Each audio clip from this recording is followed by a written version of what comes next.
আলুর পুর ভরা পরোটা করার জন্যে প্রথমেই কিছুটা আলু খোসা ছাড়িয়ে সেদ্ধ করে নিতে হবে। সেটা চন্দ্রমুখী আলু হলে বেশি ভালো হয়। আর এইভাবে কিছুটা পেঁয়াজকে কুচি করে নিতে হবে।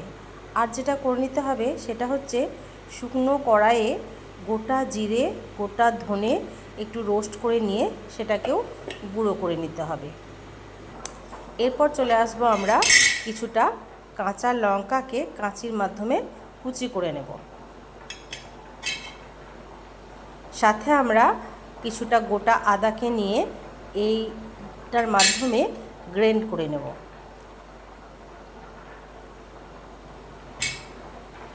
তারপর আমরা একে একে পেঁয়াজ কুচি, লঙ্কা কুচি, গ্রেট করা আদা, রোস্ট করা জিরে ধনের গুঁড়ো, সাথে আমুলের বাটার এবং সাথে একটু বিট লবণ দিয়ে আলুটাকে খুব ভালো করে ম্যাশ করে নিতে হবে।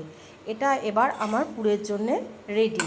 এবার আমি ময়দাকে সুন্দর করে মাখবো।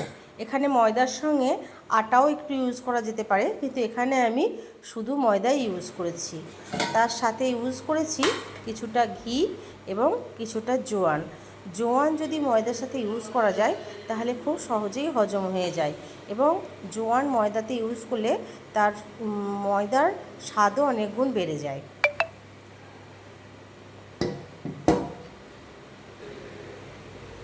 ভালো করে ময়দার সঙ্গে ঘি, জোয়ান, অল্প একটু লবণকে ভালো করে মেখে নিয়ে অল্প অল্প করে জল দিয়ে আটার একটা সুন্দর ডো বানিয়ে নেব। তারপরে সুন্দর সুন্দর করে ছোট ছোট লেচি কেটে নেব।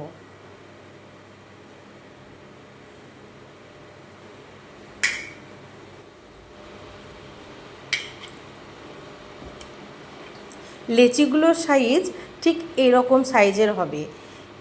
এর মধ্যে এবার যে আলুর পুরগুলো আমি বানিয়ে রেখেছি, সেই আলুর পুরগুলোকে বাটির মতন লেচিগুলোকে করে তার মধ্যে অল্প অল্প করে আলুগুলো ভরে দিয়ে সুন্দর করে একটা লই বানিয়ে নিতে হবে।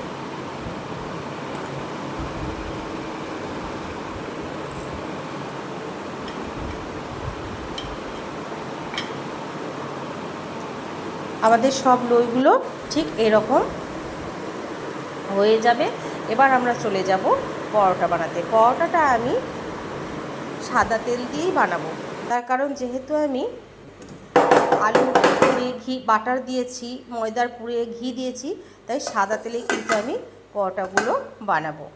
একটা একটা করে এবার আমি সাদা তেল দিয়ে পরোটাগুলোকে ভেজে নেব।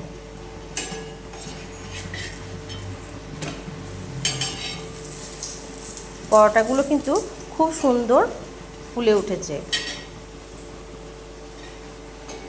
এইভাবে আমি সমস্ত পরোটাগুলোকে বানিয়ে নেব।